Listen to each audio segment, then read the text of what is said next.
The Blackwood Narrative, The Inspector and the Deputy, Part 1. Performed by Arven Black.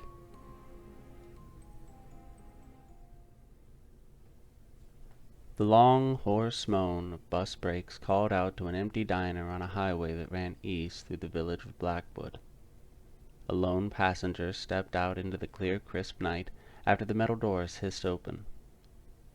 When the bus pulled off, the man in question walked over to the only car parked in the empty spaces occupying the lot.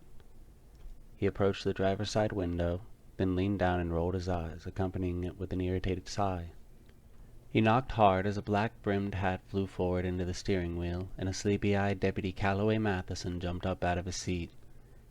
He held up a revolver pistol in his right hand, but before he could take aim, a look of recognition settled across his tired face. He breathed a sigh of relief while rolling down the window and putting away his weapon. "Inspector, I'm sorry, I must have dozed off. I've been working endless hours since all of this started. Hop in, I'll get you up to speed." The man shook his head and sighed, then got in the passenger seat. He placed his hat in his lap before taking out a small leather-bound flask, which he sipped softly from. His beige attire was pressed and cleaned, and his dark hair sat perfectly despite the headwear's disruption. With careful questioning and incredible attention to detail, the inspector began probing the case he'd been assigned. In minutes, he had multiple theories lined up and was rattling off possible courses of action when the deputy chimed in. "Hey, slow down. I'm not the one that gets to make those kinds of decisions. You gotta make your case to the sheriff if you're gonna need all of that." The inspector pinched the bridge of his nose between his thumb and index finger. "I don't have time to send anything up the chain of command." He tightened the metal cap onto the flask, then slid it into the inner breast pocket of his jacket. Suddenly, the deputy started laughing, and slapped the steering wheel, leaving the inspector thoroughly baffled. He cocked his head with a curious look while the officer chuckled. "Where do you think you are, Inspector? We don't got a chain of command around here. We got almost half a dozen dead officers and a town full of scared folks demanding answers. You just sit tight. The sheriff will explain everything when we get to the station." With that, the two sat in silence for the duration of the car ride. Half-dead trees curtained the outskirts of the only road through the village on both sides. Mossy trunks and rotting branches lay all around, and the trees that did stand tall looked almost unnatural in a way. Nobody could explain why they took on this appearance, but it made for a fantastically interesting view in the fall and summer months. The fog had moved in, and the scenic drive felt a little more eerie than interesting as shadows danced along the tree trunks while the car lights passed by. After about 15 minutes or so, the hazy silhouettes of the town's antique street lamps came into view.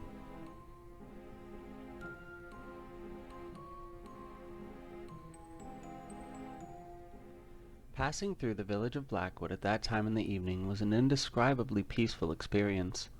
Everything seemed to be in its place, and the lights from the windows gave life to the faces of shining buildings lining the main road. If nobody had told you, and you hadn't seen the rotting mess driving in, you'd never expect anything out of the ordinary to happen there at all. In fact, the walk from one end to the other made for a somewhat enchanting evening activity to most of the townsfolk. In light of recent events, however, the streets were abandoned and people kept their curtains closed for the most part. After the quiet ride in, the officer's vehicle came to a stop in front of the police station at the edge of the main part of town. The hum of the engine idle was cut, and the sounds of crickets in the distance crept into the silence left behind. The two passengers stepped out and walked hurriedly into the station entrance, while the air outside began to grow cold. "Right in here. I'll show you around the place after you finish up with the sheriff," said Matheson, holding the door open to the main room. Rust-speckled rectangular light fixtures hung from the long lines extending off of the ceiling over the desks in the dim station. A thick layer of cigarette haze hung at eye level through the entire room as the occupants busied themselves with the evening tasks. Their eyes glanced up to the doors as they shut, but they quickly returned to their duties. The inspector followed Matheson through an aisle of aging wooden desks, nodding to the few that paid him any mind on his way back to see the sheriff. When they reached the door at the end of the aisle, the inspector looked up to read the text painted on the door under the window that read, "Blackwood Sheriff, Garrett Harlan." The deputy cracked the door and knocked lightly as he spoke through the slender opening. "New guys here, Sheriff." A worn voice with burnt edges came drifting through the doorway after. "Send 'em in." The Sheriff of Blackwood was as dark and ominous a character as they come, and had a reputation for being a strict and firm hand of justice. With all that had been happening lately, the townsfolk had come to rely on him as their only source of protection. The few citizens with firearms of their own kept to themselves for the most part, and the rest weren't capable enough to handle a weapon. He may have been amiss to read 'em most, but the sheriff had shown a real desire to help the town over the last few years, despite the unusual and horrifying circumstances. In fact, he seemed more in his element now than ever before, and he thrived in the face of adversity.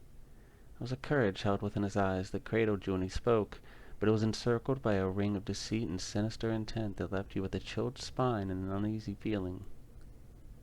"Please, Inspector, have a seat. We have a lot to talk about." The well-kept inspector laid his jacket neatly over the chair next to his own and placed his hat on the corner of the backrest. He straightened his brown vest and sat down with a worn notepad at the ready. After an uncomfortable wait, the sheriff looked back up from his desk as his dark eyes caught the inspector's. "Put your notes away, Mr. Yates. We're going to talk about you." A subtly hidden tone in the way he said "you" emanated an intensely unsettling quality and would have made weaker men shudder.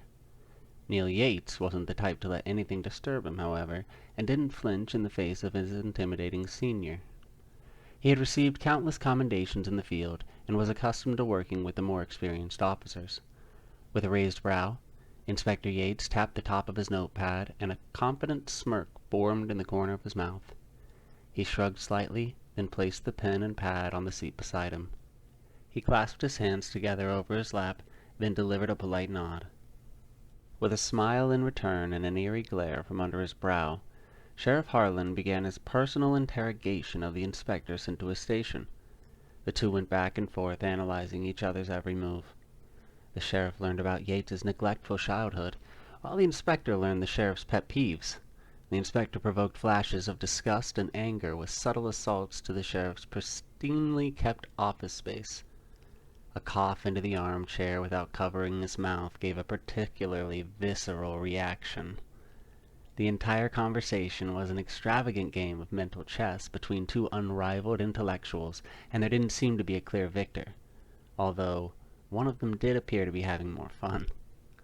The sheriff held the advantage, however, as he would simply refuse to answer some of the inspector's questions outright, whereas Yates's job would depend on him answering everything, no matter how trivial. "So, from what I gather, you're out here looking to impress the higher-ups out there in Antsville. They speak highly of you." "I know." Yates picked a small speck of dust off his knee and flicked it toward the sheriff's desk, but he didn't appear to acknowledge this lighter offense. The sheriff cleared his throat and continued. "I'll get you with that pistol." He gestured to the weapon on the inspector's hip. "I can handle myself." He followed his answer with a half-nervous sounding laugh that made the sheriff cringe. "Why did you choose Blackwood? Made you pull out of that hell of a city you come from?" The glare directed at the inspector grew more intense with each passing moment between answers. "Opportunity. Chance to learn about a new place and help people. I think I can make a difference here, and word is you can use all the help you can get." He wiped off the front of his vest as if he had gotten dirty just sitting there somehow. Sheriff Harlan's forehead wrinkled in surprise while he pulled out a few papers that he then leafed through on his desk. He looked the inspector up and down with eyes that radiated doubt. "Most of the ones they sent before you chose the assignment because they thought it'd be easy. Only one of them actually found something. Took him off the job when he turned it in. I'll be honest with you, Inspector. I don't think you're going to be much help." The inspector stroked his chin, then with an inquisitive expression, started pulling a few of the papers toward himself to begin. "What did he find?" The sheriff stood and slid the rest of the papers across the desk. "He found enough for me to stop sending my own men out there. Fire broke out while they were investigating Dawson's old barn. 2 of my officers were killed. Sent a second team out on call soon after. Only one of 'em made it back. Your guy returned with a finger. Don't know whose, but they seemed pretty upset when he sent it in, and they recalled him soon after." Yates started fanning through the papers, which held images of the burnt remains of the barn. The pictures also included blurry figures standing around it that looked like people. They stood in an awkwardly hunched way, though, and looked to be wearing rags or tattered and torn clothing remnants. "Which officer made it back? I'd like to speak with him." "I've already spoken with him, Inspector. Deputy Matheson was the driver to the second call that night. He didn't see much, but his description of the current problem is the best we have to go on. He'll be the one driving you as well." A look of confusion crossed the inspector's face. "Matheson? Why wouldn't he have told me during the brief?" It's hard to believe that the short, pudgy, balding man that had greeted him at the bus stop was ever in the field, let alone recently and on an important call. Either way, information being withheld at the beginning of the investigation didn't bode well for the rest of it. Yates shook his head and stifled a laugh of disbelief. "He's been a little touchy about it. Everyone in town thinks he's crazy, and some of the officers still tease him. He's a good man, Inspector, and if I don't send him out there with you, he'll go back alone, and I've lost enough good men lately." The sheriff crossed his arms as an unexpected look of bereavement came over him. "I need proof in order to get real help out here, so I really have no choice. I gotta give you a shot. It's been hard losing officers, but they were also my friends. I'd like to know what happened to them." Yates was now visibly taken aback by the honesty on display by the sheriff. He piled up the papers and neatly shuffled them together. "I'll find a way to bring something back. I'm sure of it." He smiled at the sheriff as he puffed out his chest slightly and held out his hand. The sheriff's extremely firm grip met the inspector's, and his hands were ice cold, colder than any person's hands should be, and they also felt incredibly dry. It was eerie and uncomfortable, to say the least. "You'd better, for your own sake." The strong grip loosened as he gave the inspector a curt nod before he sent him out with a creepy attempt at a half-smile. When Yates stepped out into the main room, Matheson tapped him on the shoulder and motioned for him to follow. He was shown around the station for a bit, but with a warranted sense of urgency. They grabbed a small meal from the break room, where they made small talk and got to know each other a little. After they finished their food, they headed out into the ever-chilling night air. In the car, Yates finally decided to question his temporary partner about his experience. He tried not to pry too hard, but he wasn't about to go into something like this with nothing. "Hey, I need to know, what are we dealing with? I know you saw something. You have to tell me what it was before we get there." Matheson's face grew more serious than it had been since the two met in the parking lot. He let out a long sigh and then began. "Well, my partner Davis and I were sent out one evening to investigate something that wandered onto the Sanders' backyard. It's just down the road from Dawson's ranch." The deputy started looking uneasy now as he began describing his harrowing experience. "We lost 2 guys a week before in a fire, and when they found their bodies, they didn't look like people. And their bones were all moved around and their skin was all twisted. It's strange. But we didn't know what to make of it at the time." The deputy nervously stared down the road as he continued recounting the events. "We thought it was a wolf or something, and when we got to the place, Davis walked into the back while I questioned Bob and Minnie. He ended up getting dragged into the woods by some ungodly thing hiding in the dark. I don't know how it got him or what it was, but he lost his pistol in the woods. What grabbed him was horrible. Its skin hung from its bones like rags, and had no eyes in its head. I ran out to help him, but it held Davis in front of it like a shield. Stared into the black holes in its face while it tore him apart in front of me. It didn't have any lips, but I could feel it smiling widely in the dark. All I could do was stare until finally I got up the courage to run. I was just so afraid. I felt like such a coward, and when I got back, everyone thought I was a nutcase. They still talk about me when they think I can't hear them."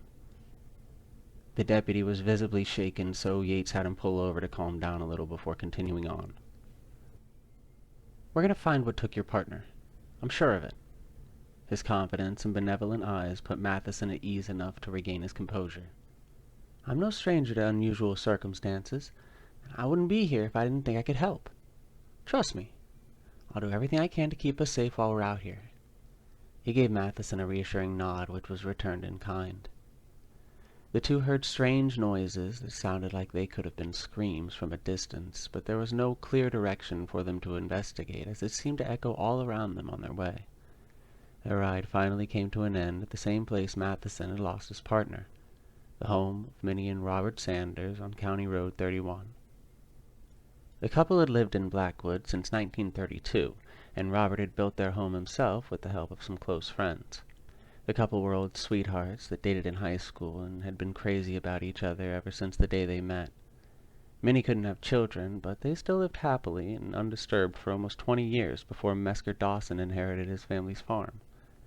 This was shortly followed by strange activities surrounding the area, and most recently, the intrusion by an unknown being.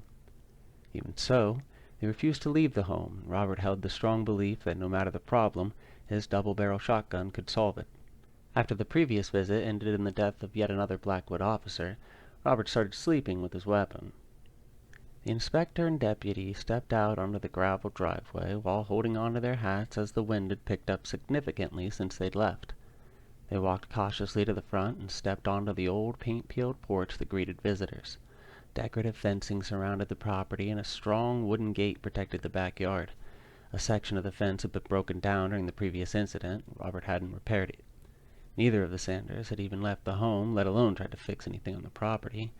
Both equipped with flashlights, the two investigators stood at the front door while Matheson took the liberty of knocking. Suddenly, splinters of wood shot out from the center of the door, and shotgun pellets flew past the visitors' heads. A deafening boom came from the other side. "God damn it, Bob, it's me. It's Cal. Hold your fire," Matheson shouted from the porch he had sprawled onto. Then a raspy old man's voice answered from inside the home. "Oh, no. Sorry about that. Those damn things have been knocking on the doors and windows. I think I hit one of them, but they're fast. Real fast. Get inside. Hurry. Hurry." The old man ushered them inside as he locked the door behind them and then barricaded it with a small dresser. He checked the windows before turning to address them any further. "Me and Minnie been fine so far, but they're definitely trying to get in here.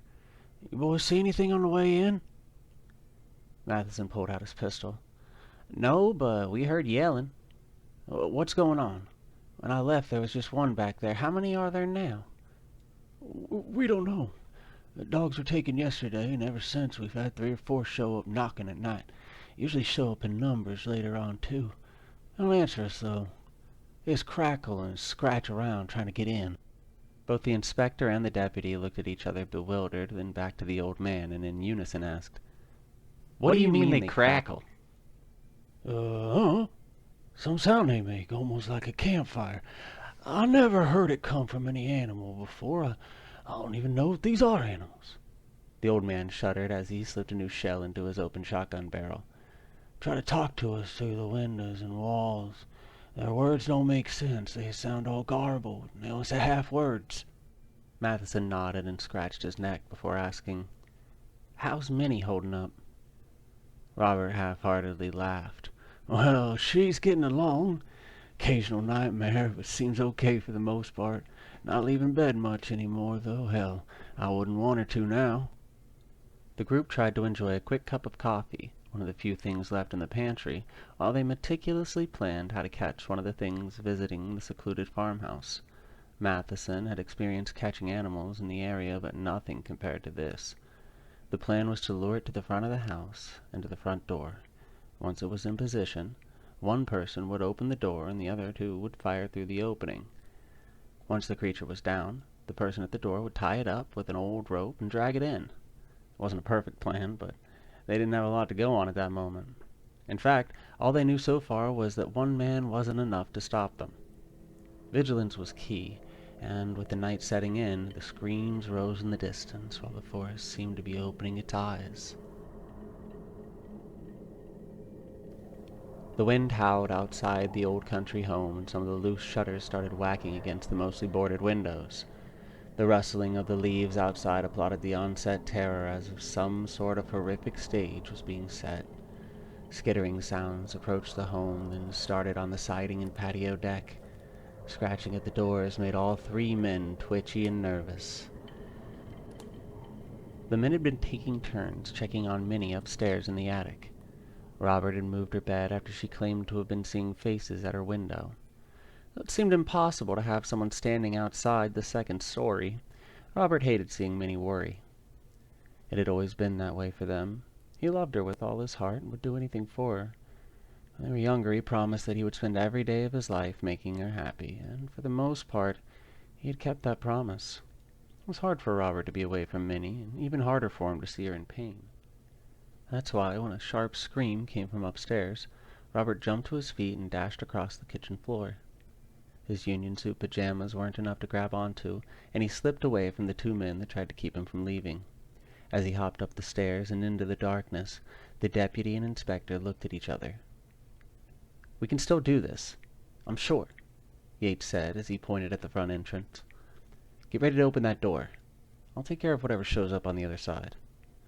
A loud scream and a cracking sound at the door was all it took to dislodge Matheson's courage. He backed away slowly from the door, then stumbled over a dusty rug in the living room. Yates pulled Matheson to his feet, and they fled toward the stairs, then looked back at the front door.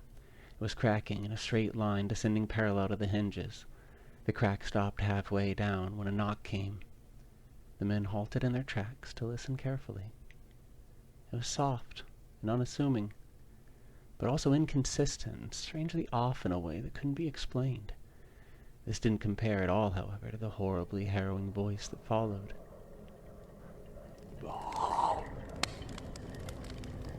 The thing moaned, and a crackling sound poured from its obstructed throat just as Robert had described. It was unnerving and unnatural, leaving both men thoroughly petrified. "That's me. Every syllable came out sounding wrong somehow, like its mouth wasn't made to produce the words. When Matheson heard his name expelled out of the abomination at the door, he doubled over, shaking his head to fight the horror that gripped him. He turned to face his partner once he gained his bearings. "We've got to get upstairs. Now, Inspector, come on." He shook Yates by the shoulder, only to realize he was unresponsive. He just stood there, staring at the door. Matheson clapped his hands in his partner's face, then slapped him hard across the cheek. This seemed to finally break whatever was holding him. Then the two pulled their pistols and fired 2 rounds each into the cracking door. A horrible gurgling noise followed the shooting, and it ended with a hard impact on the front deck. They sat waiting in the silence that followed, holding their breath. The skittering sound began again, more violently this time, and the door started cracking once more. The crackling sound that was mixed into the words of horror at the door came from all sides now. Whatever they had just shot at was definitely not alone. The door handle began to jostle as smoke rose from the opening underneath. The shaken men didn't waste any more time waiting and headed up the aging stairs. They stumbled over each other a couple of times at the top, but they finally made it to the attic ladder. They stopped as the inspector cocked his head and held Matheson by the jacket.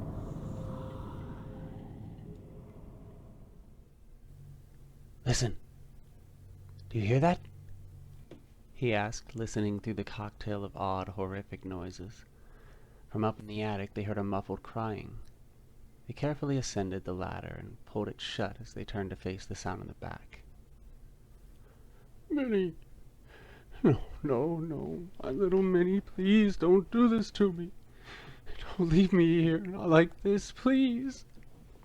The old man's words were barely audible through his tears and sobs of despair. His face was pressed hard into his wife's graying hair, and he gripped a handful of her nightgown tightly in one hand. He was rocking back and forth desperately, repeating the word "no," when Matheson started walking towards them slowly. He made it 3 steps when his foot slid suddenly on the wood, then caught. He turned on his flashlight and gasped before it fumbled to the ground.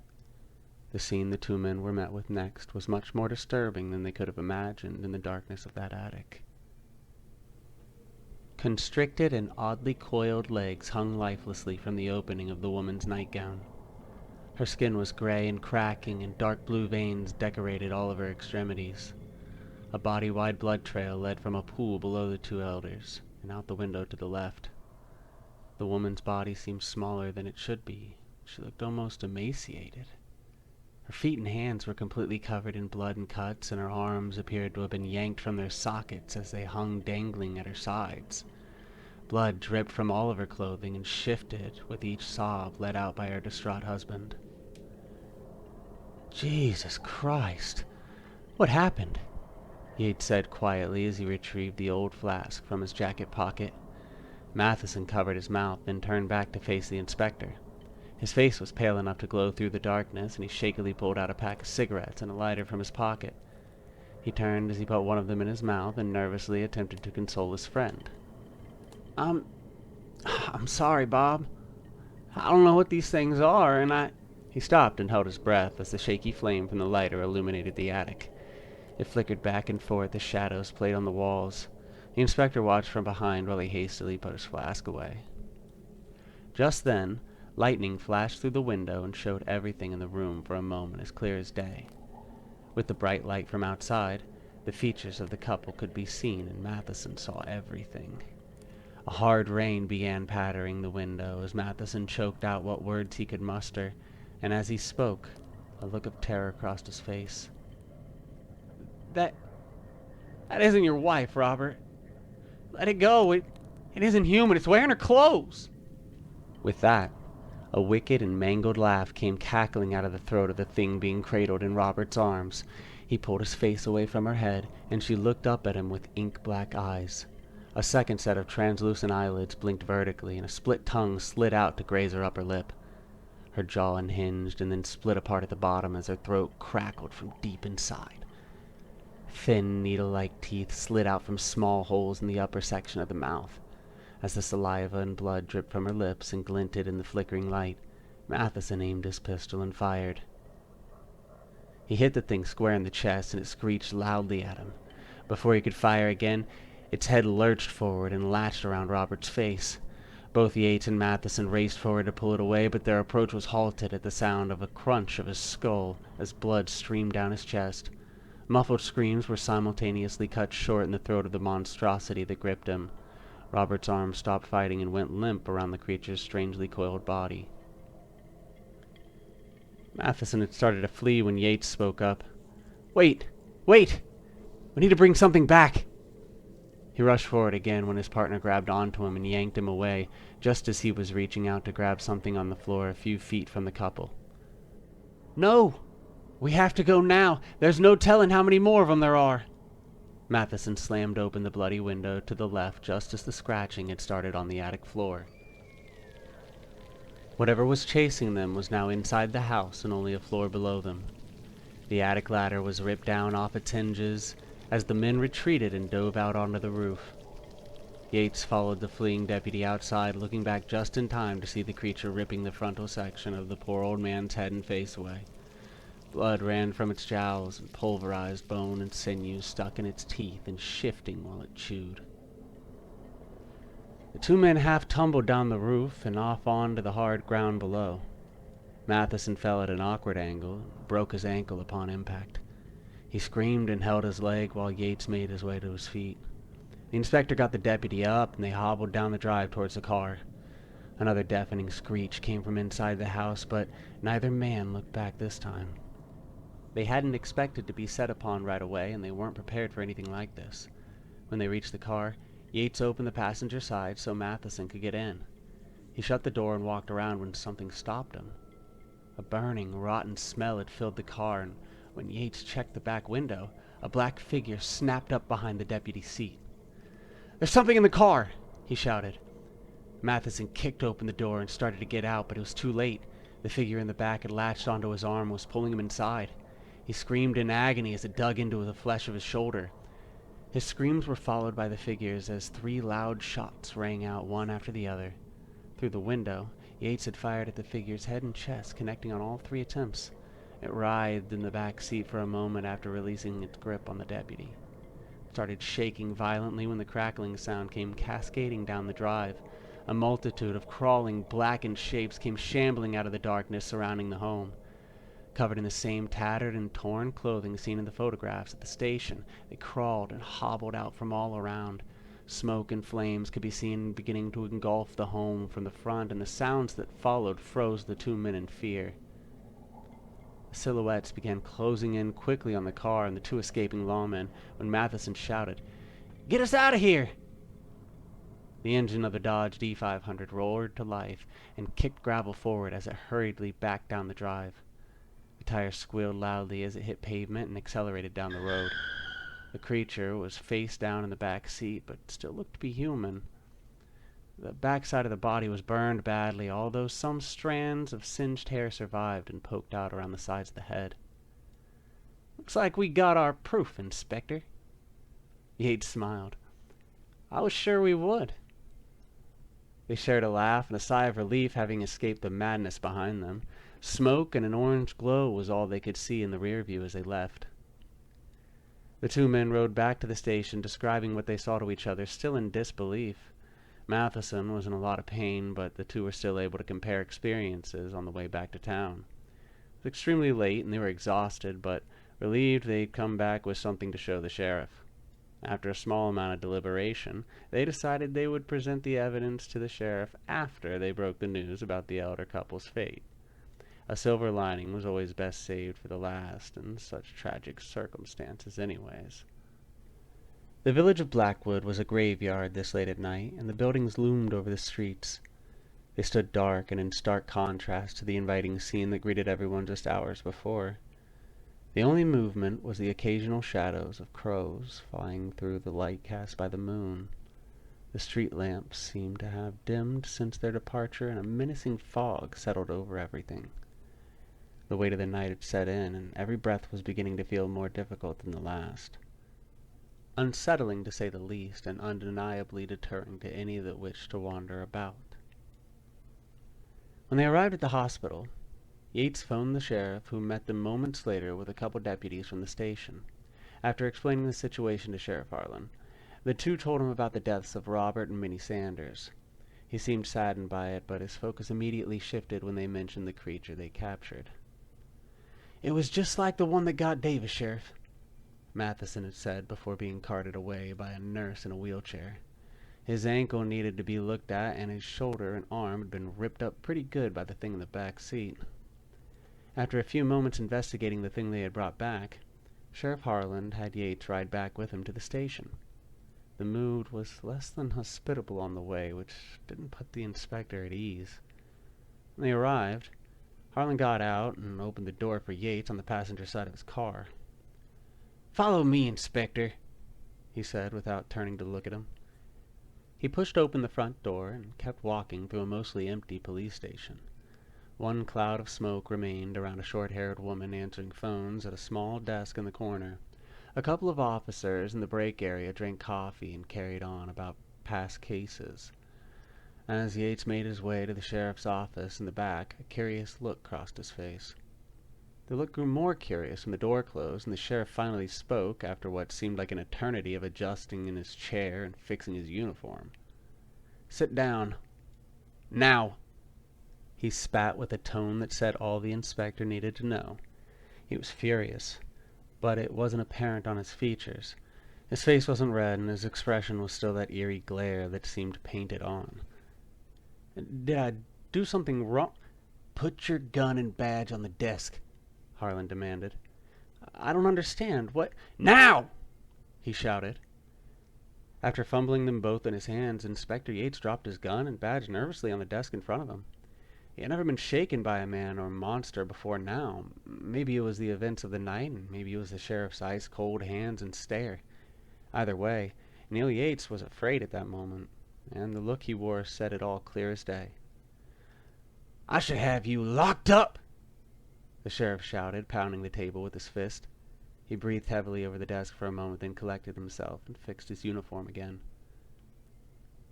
"I'll have your things sent back to the city, and I'll tell your supervisors they can send someone to pick you up.